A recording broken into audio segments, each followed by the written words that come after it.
Hey kid, don't ever let them get inside your head. They'll tell you what to do in life instead of everything you know that you could get. Don't let them guide your life towards regret.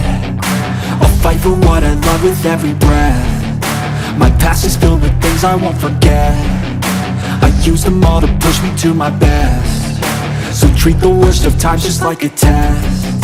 If only I could go back in time, I'd tell myself that everything will end up alright. Just push yourself, test yourself, figure out what you like, and find your limits, don't be rigid, always work towards a prime. Surround yourself with open minds, people can change your life. A few friends with intent can help you feel alive. Find a passion, take some action, and with a little time, just be patient, make a statement, try to enjoy your life.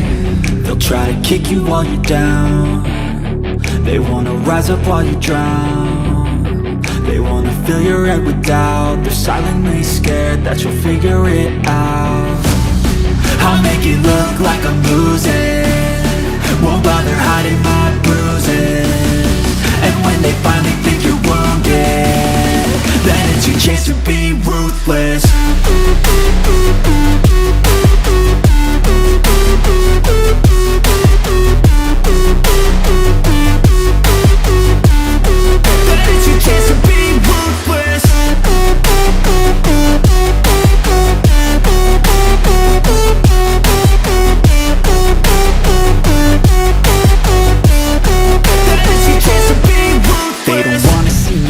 They don't wanna see me care. Anytime I make some progress, I can see that they compare. I think everyone's against me, maybe something in the air. Am I paranoid? I swear a void is forming and they're scared. I walk a straight